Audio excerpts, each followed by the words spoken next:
Prs Se department, and I'm together with Dawn. She will take us through all the steps that you afford to do to make sure that the SE guitars that are produced in Korea leave the factory as good as possibly can be. Yes. So part of the quality control is made here instead of being made aboard. Here's one chip from Korea. Do your magic on it and let us know. Okay.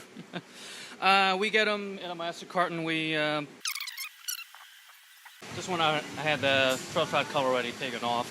That's the first thing I do because they'll need adjusting anyway. So we just generally look for any kind of flaw, if something obvious. Then we proceed to our usual stuff. Of course, guitar has to be in tune. We generally ear tune real quick, and then we have to check the truss rod adjustment and make the adjustments accordingly. We generally like our necks almost flat. So check the press on the first fret and the last fret, and check the gap. Typical stuff. Yeah. And I would check the float on it. And we generally want this either parallel to the strings or to the top. In between will be usually ideal with us. Let me see. Then we'll go and check the string height. Of course, we use rulers for uniformity because our eyes can't measure things really. As usual. Yeah.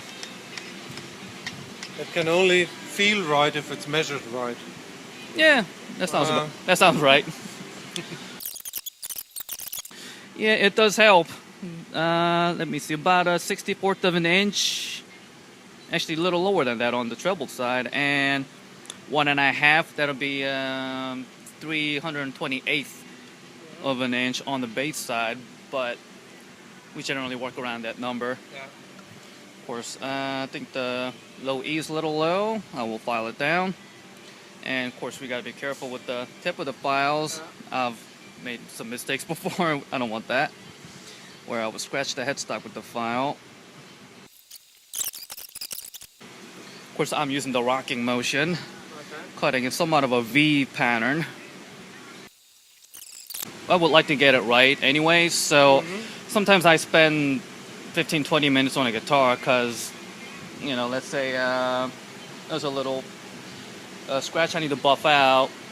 Sometimes I have to wet sand and buff, which takes a fair amount of time and things like that. So it really depends on the guitar, but it's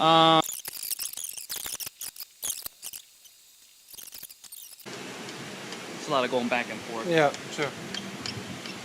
And I'll probably, since I changed the height at the nut, action have changed a little bit, so I will probably compensate for that a little.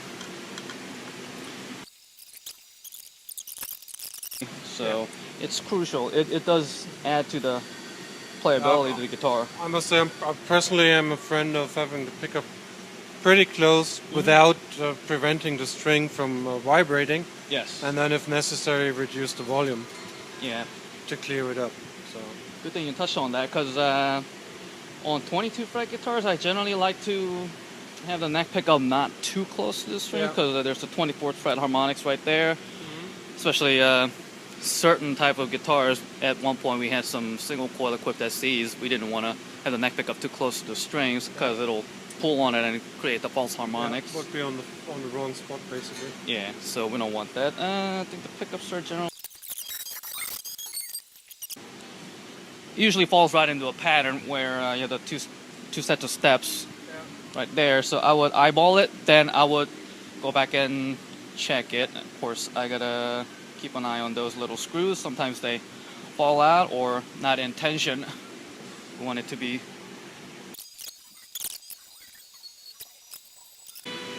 Oh wow. It's a good day. It's a good day. It's a good day, yeah. Let me see. All right, let me play something real quick.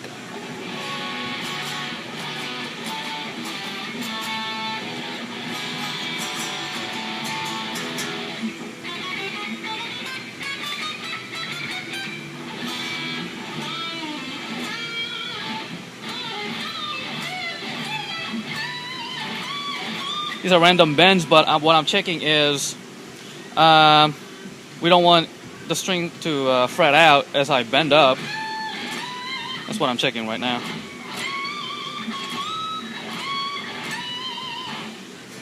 Could have made it a little bit more musical, but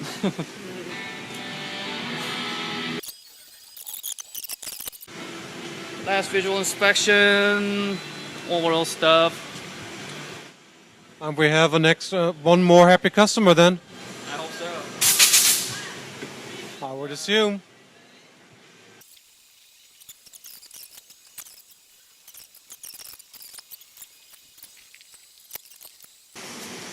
That's done. Well, thank you. Thank you. That was a quick trip through setting up a guitar, and good job. Thank you.